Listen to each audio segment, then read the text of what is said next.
This is take two of the Are We Recording podcast.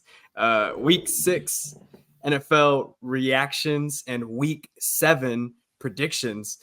It was a crazy week 6. We got a lot to cover and get into predictions. But before we get into that real quick, I want to give a quick update on our rankings or our standings. Week 6 was a pretty good week for both of us. I finished with an 11-3 record. You finished with a 13-1 record, with the only game you missed picking the Jets over the Bills. So fuck Aaron Rodgers. Fuck Aaron Rodgers. That weak ass team, bro. Oh my god. I totally had forgotten that was my pick 'em for the week. And I'm actually like, in an alternate universe, there's an Ethan that put a parlay down on his picks. And in that alternate universe, that Ethan would have been crashing out because that was the final game. And how that game ended too, knowing me, I definitely would have been crashing out for sure. Yeah. 100%. Well, also forgot to introduce the two co-hosts of this show. The man who got the 13-1 record is Mr. Ethan Hamilton, in the lead right now for our picks. And smoking his fucking boots, not even just in the leads, belt to ass. Hey, wow. It's been a wild season, man. Try to keep things interesting, pick a little bit, but I'm off to a hot start in week 7. I'm 007 Gage Sutton. Thank y'all for tuning in again. If you are a NFL fan, we appreciate y'all tuning in and sharing this video with other NFL fans. Best way to help us out is by leaving a like, hit the follow button, and make sure you check out our socials, Instagram, TikTok, all that stuff. But without any further ado, man, let's get into our week 6 NFL overreactions. And I kind of want to start with one because this is one of the games that I lost last week. And I should have known. I picked the Dallas Cowboys to beat the Detroit Lions. And that ended up biting me in the ass because the Cowboys got absolutely walloped. And I mean, I think the only reason I really picked it was because I wanted Detroit to lose for divisional reasons. Dallas was going in hate. You led with hate, and honestly, exactly. That's not a bad place to start.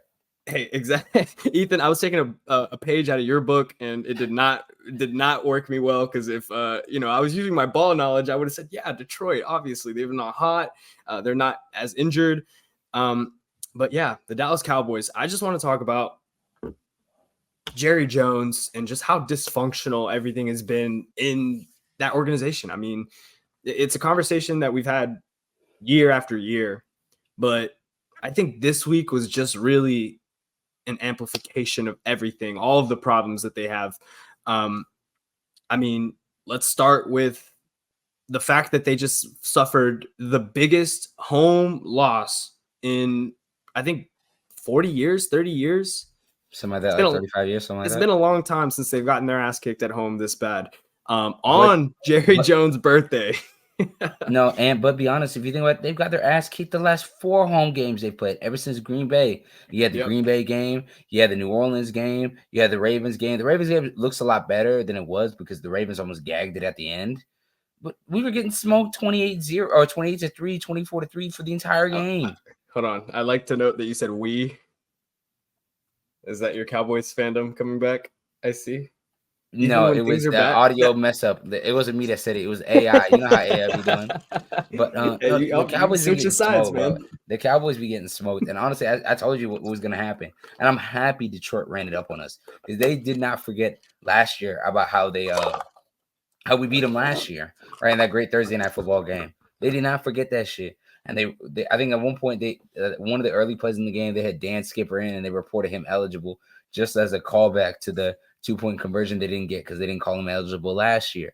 They even ran like a triple flea flicker at one point or some shit like that. They even had an offensive lineman touchdown. I'm glad they've run it up on the Cowboys.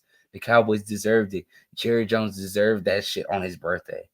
He fucking deserved it. And to watch Jerry crash out like how he did that Monday morning on one of the local Dallas sports radio stations was chef's kiss.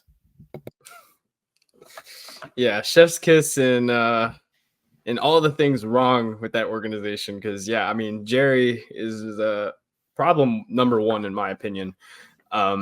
He has been, and things won't change for the Cowboys until he's gone. I really don't want to say it any other way to avoid being too negative, right? Yeah, the other way is going to result in us getting sued. Yeah, exactly. So don't want the FBI coming and knocking on my door. So we're going to keep it moving.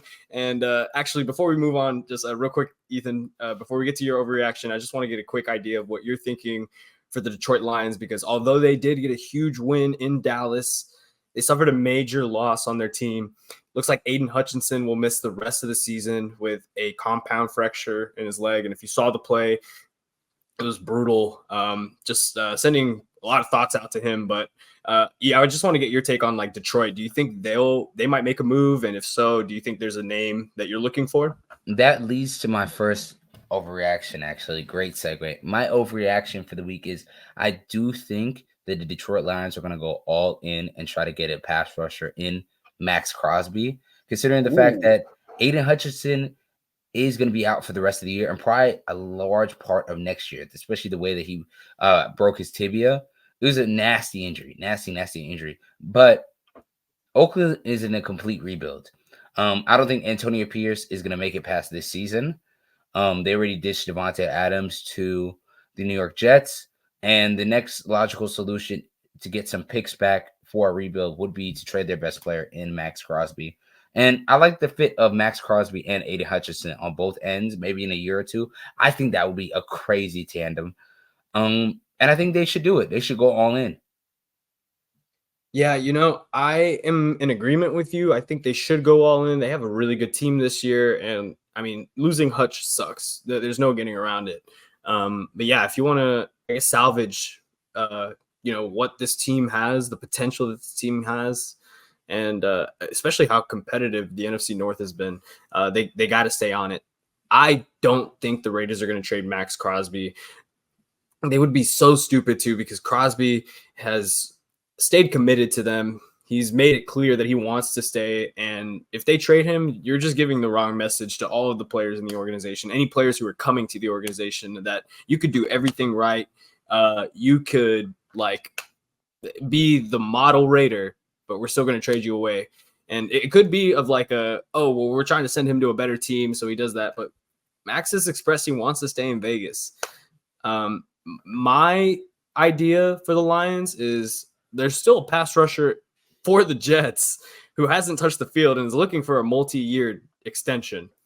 What if the Lions go and get Hassan Reddick? I mean, he just got a new agent. They're trying to get him back on the field. I don't know. I mean, the Jets just traded for Davante Adams too, which makes their financials even muddier than they were before.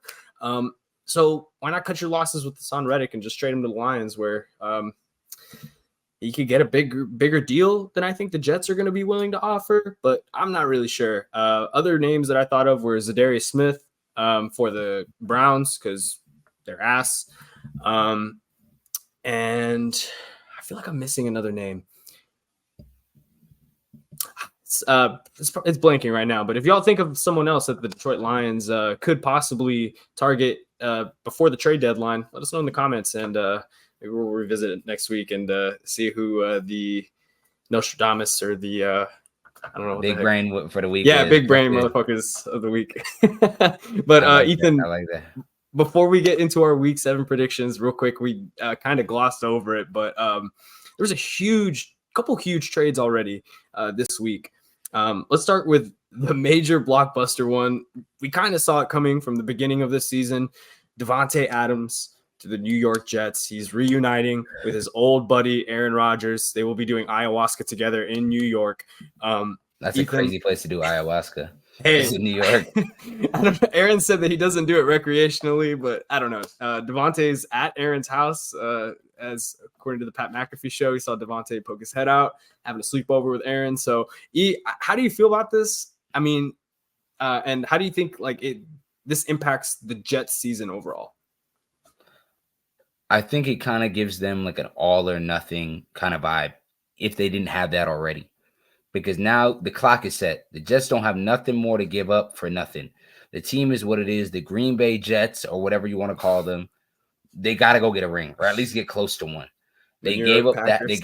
They got rid of Robert Saleh. They got rid of the ops. They got all the Aaron Rodgers guys in. No excuse. No excuse. And I think this is a big point in Aaron Rodgers' legacy.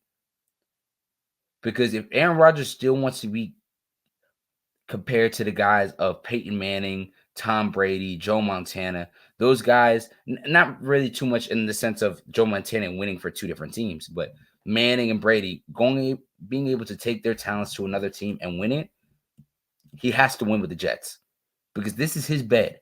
He wanted Mike McCarthy out of Green Bay. He wasn't really vibing a lot with y'all's coach, Matt LaFleur. Oh, LaFleur. This is his team. He wanted this team. He took a playbook out of Brady's playbook. He took a play out of Matt Stafford's playbook, right? Trying to deliver a championship to a team that hasn't seen a championship in a very long time. And he has to win. Point blank simple. He has to win. But what more can he ask? They had a great defense. He has the offensive coordinator that he wants. They went and spent money on the O-line that he wanted.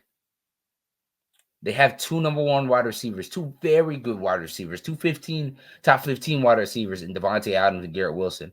You have two very, very good running backs in Breece Hall and not Bucky Irving, but what's the old boy's name? Braylon Allen. Braylon Allen. Like you have a solid enough squad to make some noise in the AFC.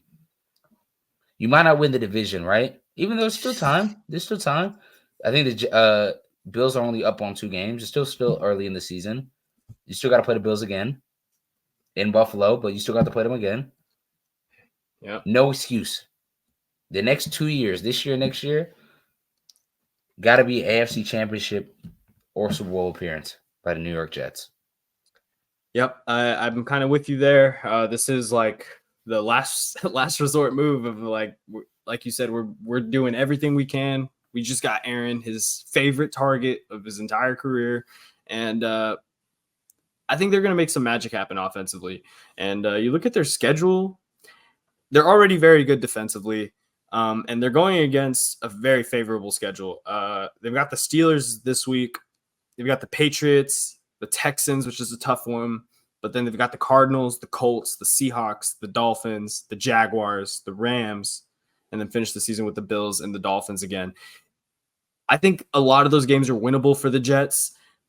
If Rodgers and Devontae Adams are anywhere near as good as they were in Green Bay, this Jets offense is not going to be a problem like it has been throughout the season so far. But yeah, it's all about everything coordinating, and the Jets are still the Jets. So we'll see what happens. I have my reservations, but I think with the talent on the team, you got to think that they'll trend upward. But you mentioned they got to be competing with the Buffalo Bills, who just added another target to their team too, for Josh Allen and Amari Cooper. And honestly, I think I'm a bigger fan of this move in terms of just like, the Bills really didn't give up anything, and this is a great move for Amari Cooper because, I mean, he was struggling this season, but I think a lot of it was the product of the situation in Cleveland. He's playing with Deshaun Watson and all of the stuff that nasty, goes on with that. all of the nasty controversy that happens with playing in Cleveland and alongside him. I think Amari was ready for a change of scenery, and now he's going to be playing with a top 2 quarterback in the league in Josh Allen. I think this is a great move, man. They really needed outside help in that wide receiver room, and Amari provides that in spades, man. And hopefully he cleans up on those drops, but I think he's going to be a huge, huge part of the reason why Buffalo will win this division. I think so too. It doesn't really move too much of a needle for me in general with Buffalo. I just think it proves them wrong in the sense of they need a number 1 wide receiver. And I think them losing Stephon Diggs, let's be honest, Stephon Diggs has gotten worse the past year, right? In Houston, he's wide receiver 3, which for Houston is perfect. But for Buffalo, and for the amount of targets and the production, especially in the playoffs, he wasn't giving them that. And it just wasn't a match towards the end. So I think they kind of realized they made a mistake. Like, hey, going to Keon Coleman, the young wide receiver by committee route, is not really going to work for us in the back end. Even though Josh Allen was doing his best Superman impression the first 6 weeks of the season, they realized, hey, we need better options. And Amari Cooper, for what it's worth, is a better option. And I think he's going to work really, really well with Josh Allen, even though he doesn't like to play in cold weather. So we'll see how it goes. But I do like the pickup for them, especially because the Browns, they got rid of him for more than what they got him for. They only got him from Dallas for a 6th-round pick. And they got a 3rd and a 6th. So the more jokes at Dallas, which I'm always for. Yeah. Well, pretty much in agreement with you there. I really think that he has the opportunity to open up a lot for Buffalo's offense in general, with Kincaid and James Cook. Maybe get Khalil Shakir involved a little bit more, since he won't be getting as many one-on-one looks. But all right, it's time to move on to our Week 7 predictions. We've actually are recording this after Thursday Night Football, and Ethan, I talked about me getting a head start in Week 7. This is where it started. I picked the Broncos. I needed a good, strong start to the week. I picked the Broncos over the Saints. They got a convincing 33-10 win. Very thankful I didn't watch this game all the way because I got to keep it a stack. The Saints are chopped and screwed. They're gonna be back in number 1 overall pick contention. They played their Super Bowl in Dallas. Bravo! You beat Dallas in Dallas. Who can't beat Dallas in Dallas now? But they have stunk up the joint. I get their team is hurt, but this season is already cooked for them. I thought they were going to be a fun team. One of my first overreactions was I think they're a contender in the NFC. Boy, was that wrong, because they just fucking stink, and that's just back to the fact is they're not going to win the NFC South. They're not going to get a wild card berth. They're going to be in top 5 pick contention. And honestly, for what the Saints need, they need a true rebuild, and this will give it to them. Yeah, there's a lot over there. Financially, they are in cap hell, and doesn't help that Derek Carr is their quarterback. They don't really have a ton of promising young players on that team, besides maybe like Chris Olave. You got a handful of guys here and there, but yeah, I don't know. The Saints are definitely in a weird place after starting the season so well, but I don't see it getting better for them just because of how difficult it'll prove to be for Spencer Rattler. I mean, we saw it tonight against the Denver Broncos, so I can only imagine it's going to get a little bit harder down the road. So let's get into our predictions, though, Ethan. And this one's one we'll be staying asleep for. It's our week. Staying asleep for. I'm dead. Yeah, it's our Week 7 kickoff on Sunday morning. The Patriots versus the Jaguars in London. And Ethan, if you recall last week, this is one of the ones I picked wrong again because I thought Jacksonville would win at home, London. They completely got decimated by the Chicago Bears, and the Patriots aren't any better than the Bears, but I'm still having a hard time picking the Jaguars after what they've done to me for picking them the last couple of weeks. Yeah, I don't. They've been doing me solid. I've been picking great with them, and I'm going to run it back with the Jags. Even though I really, really, really like Drake May's performance, and hot take, I think out of all the rookie quarterbacks this year, Drake May has had the best Week 1 performance. I thought, even though he threw a couple of bad interceptions, I thought he threw some absolute fucking dimes last week against a good Texans defense. And I think New England, it might be too early to say, but I think there won't be any more Jacoby Brissett minutes going forward. I think Drake May got that job. Yeah, I think so too. I am going to go with the Patriots. I like what Drake May did last week too. And I guess this is just another spite pick for Jacksonville because if they didn't have to play 2 consecutive games in London, Doug Peterson would be in Florida packing his bags, getting all of his stuff out of his office. And I don't know. I just don't think the vibes are going to be very good in London for the Jaguars.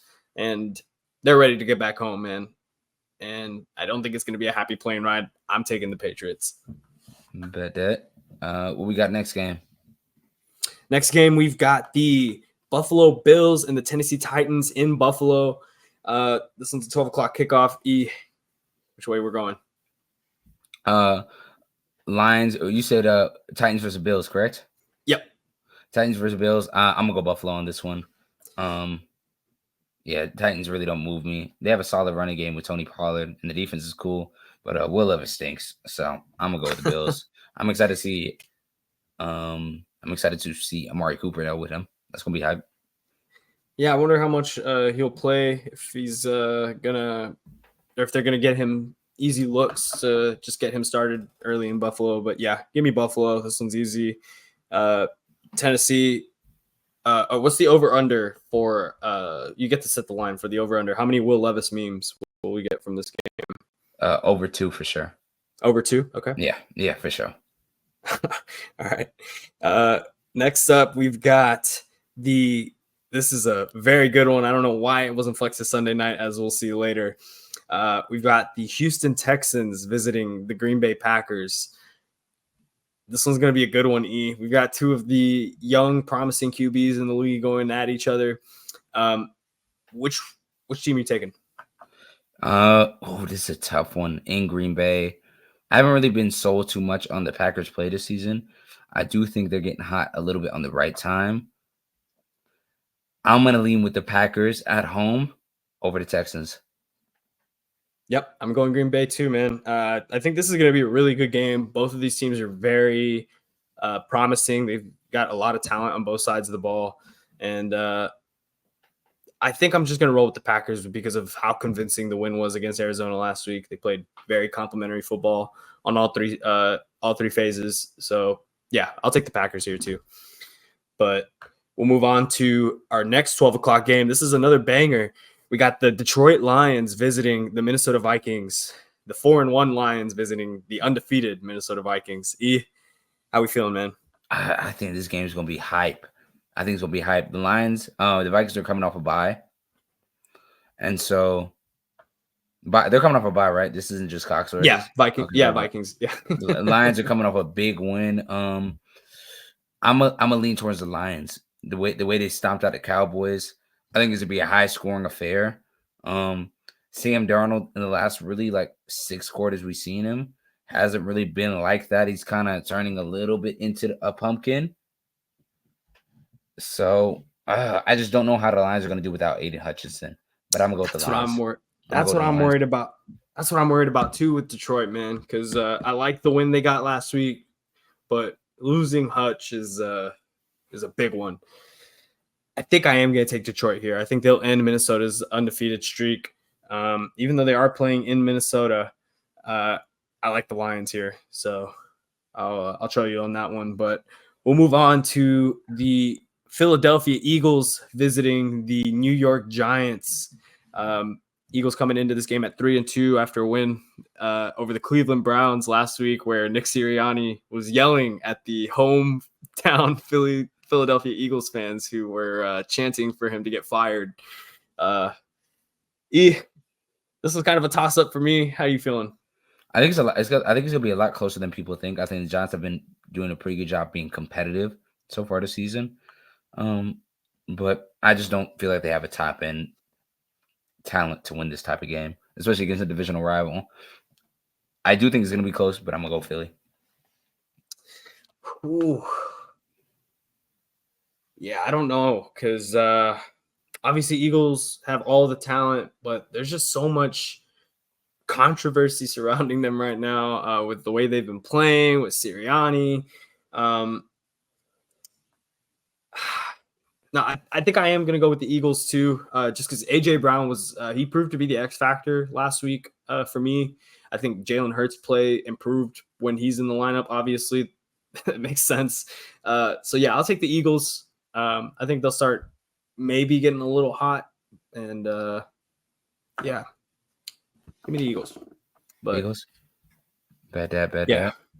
Well, we can move on to our next 12 o'clock game. We've got the Seahawks visiting the Atlanta Falcons. What's your pick here? I think this one's going to be close to it. Seattle's been kind of dookie, though, the last 2 weeks. I'm going to like the Falcons. I'm going to go with the Falcons on this one. I think offensively, they're starting to heat up with Big Kirko. I'm going to roll with them.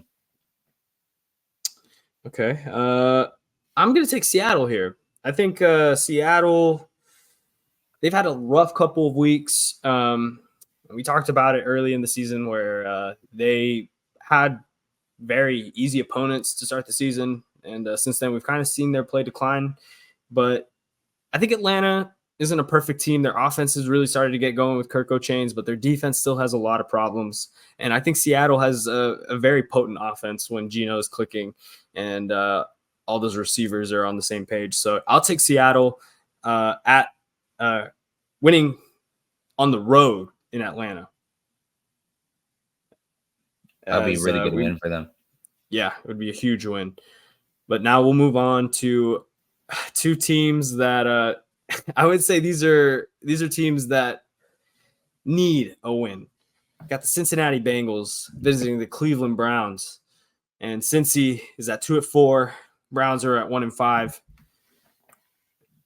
This is a rough matchup because both of these teams had much higher expectations going into the season, and clearly both have fallen short. So, Ethan, how are you feeling on this matchup this week in the division? I'm with you. I think both teams need this win for obvious reasons, but I'm gonna go Cincy. I think Cincy, the offense has been doing great. The defense is kind of stinky, and what better week to have than to play the Cleveland Browns offense, especially with Amari Cooper gone. The thing you do have to worry about is Nick Chubb is coming back, and I think they're going to use him a lot. So that's Cox sources, though. I don't think he's playing this week. Are you sure? I saw him. I'm almost positive. I saw him. If it's Cox, I'm still going Cincy either way. If it's Cox sources, but I saw Nick Chubb on a presser like this week, and I'm cheering him. You can tell we take our news sources very seriously here at our reporting. Hey, I'm checking these sources, but we'll come back to that. I'm not worried about it. I'm going to take Cincinnati. I think Cleveland's a mess. Even if Nick Chubb is playing in this game, I don't think Cleveland's going to throw him out there for the 40 carries he was getting before the injury. He will be of very little impact if he does play, I think. So I'll take the Bengals over the Browns. Bet that. What's the next game we got? We've got the Miami Dolphins visiting the Indianapolis Colts. And I'll have to double check on this one too. I don't think Tua's back yet. I think they're going to wait one more week to bring him back. I'm going to go Colts on this one. I think Miami just don't move me at quarterback. They really don't. And you see the whole team's kind of suffering without it. On the other hand, the Colts are kind of at the same position with or without Anthony Richardson. So I'm still going to go Joe Flacco and the Indianapolis Colts. Well, I think Indy has a good problem right now that they're going to start Anthony Richardson against Miami. I think it's already been confirmed he's going to be back. He will be starting this week. They're in a good problem to have, though, because right now they're in a position where they're not good enough to really say, like, oh, Joe Flacco has led us to all these wins. He has to be our quarterback. But they're not bad enough to say, like, oh, we're going to punt the season and let him, like, I guess, finish it or whatever, or let Anthony Richardson play just to see what his development is going to be like. They're in that middle ground of, like, we're still competing. We're not really sure who to go with because Richardson's the guy of the future. He's got all of the tools. But at the same time, he's obviously not ready yet. Like, he's not. And I think we all see it, right? But we see Flacco come in and he plays efficiently. He plays all of the ways that we expect Flacco to play. And I think that just gives them a good advantage, man, because even though Richardson is playing this week and we're going to see some mistakes, if at any point they feel like they need to make a change, they've got Flacco waiting in the wings. The only thing I would be careful of, and again, this becomes a problem with any quarterback room, of just hurting Anthony Richardson's confidence, of maybe causing a stir up in that room. So just something to keep our eye on, but I'm going to take the Colts here too. Over the Dolphins. I think Tua, like I said, is going to be another week. So do you think it even makes sense for Tua to come back at this point, man, if they lose another game? Because at that point. No, but I think there's too much money involved. Tua's getting paid too much money. I think this one kind of ball politics comes into play. Tua's getting too much money. Tyreek and all them boys are getting too much money for them to have Skylar Thompson throwing them the football. I think it's going to come down to, is Tua, are you retiring or not? Because if you're retiring, then we'll give you your retirement check, whatever. You give us back the rest of the money, and this be that, and we start tanking and get a new quarterback. But if you're not, then you need to hurry up and fucking play. I think they're going to kind of push him in that direction.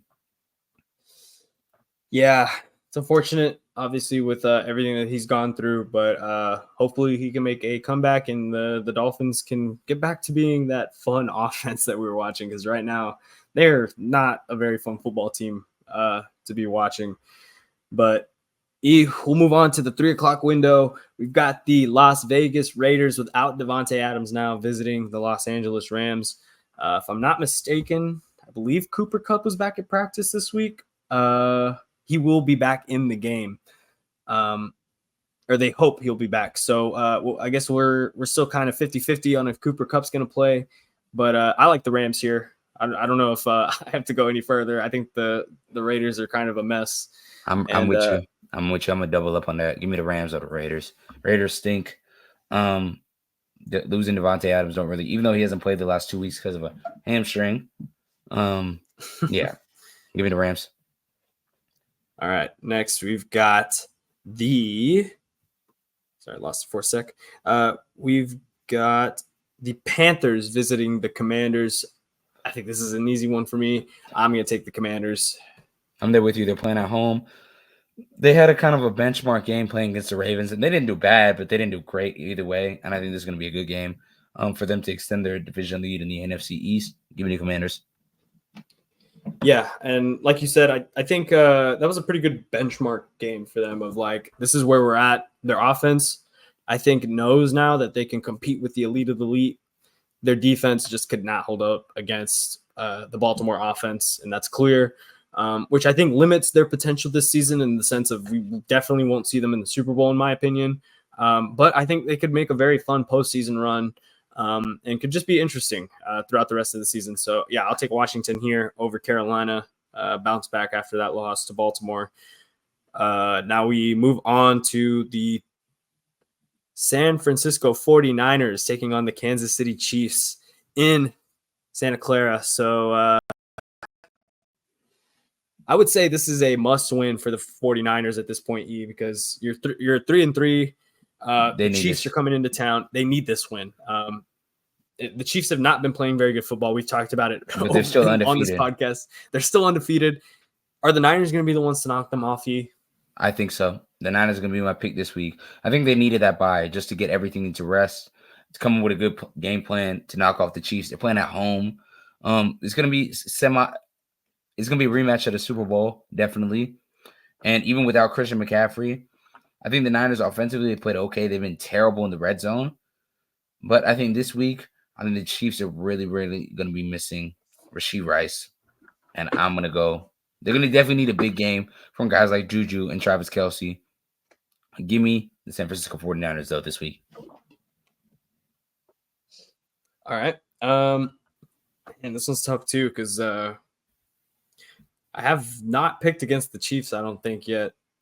I think I did against Cincy, just hoping that Joe Burrow would beat them. But I think I'm going to go Kansas City here. Just this is a tough game. They win tough games. Yeah, I really don't know. I think just to make it a little different too, because I see you taking the Niners. You going Chiefs?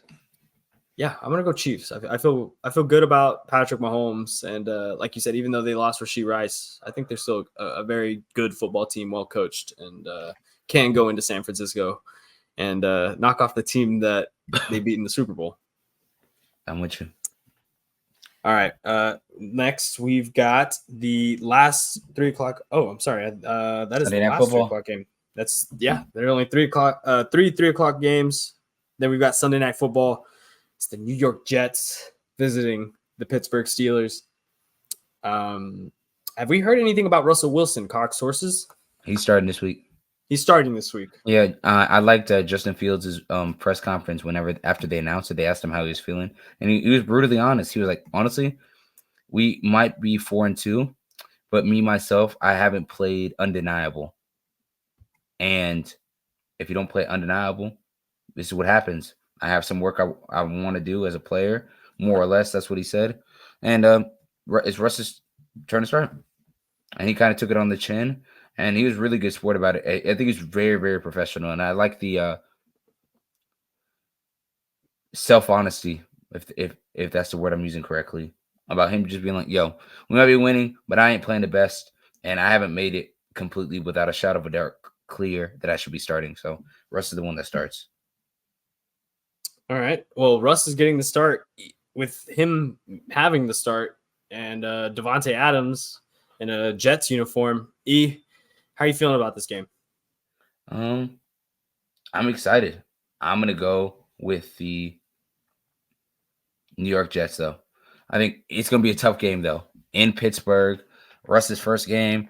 I'm not really too worried too much about the Pittsburgh offense, but that Pittsburgh defense, they're going to make it similar to a game like against Dallas, where they're going to make it really sloppy. The defense is going to get some turnovers, I believe. I think Devontae is going to help them out, giving them a comfortable option while he still gets to work with guys like Garrett Wilson and them boys, but I'm going to pick the Jets.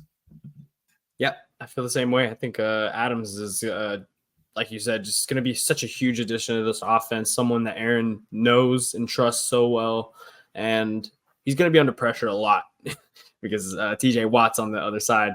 But I think they'll do enough to pull out that win, and we will see the Jets get a much-needed win to kind of kick off their, I don't know, maybe resurgence. But now we'll move on to our final two games of the week. Our doubleheader on Monday night, we've got the Baltimore Ravens visiting the Tampa Bay Buccaneers at 7:15. This game will be on ABC and ESPN. How are you feeling about this one? Because I think both of these teams are very fun, and both coming into this game at 4-2. I like it. I think it's gonna be a very fun game. I think the Bucs have been pretty solid this year. The Ravens have been on fire ever since that loss to the Chiefs, and the week after the loss to the Raiders. I think they found the identity. Lamar is looking like he's about to win back-to-back MVPs. He's playing better than he's ever played so far this season. I like the balance between him and Derrick Henry a lot. And honestly, I might be leaning that way, and I think I'm sticking with it. Lamar doesn't lose against the NFC, and I don't see this Bucs team being the ones to stop him. So give me the Bucs. Oh, give me the Bucs. Give me the Ravens. Imagine. Yeah. Well, I mean, I could see it, though, because Tampa's been playing some really convincing football. I had some doubts about them going into the season about whether they were a legit contender. But so far, they've played really well. Baker Mayfield, he needs more recognition because right now he is playing some very good football. I think he's like the second-ranked quarterback in the league right now, which you would have told me at the beginning of the year that Baker was going to lead the Buccaneers to a sizzling start and be second in passer rating in the league. I'll tell you, you're crazy, but he's playing really well. They found the offensive, they found the rush game with Bucky Irving, and part of me wouldn't be mad at taking them.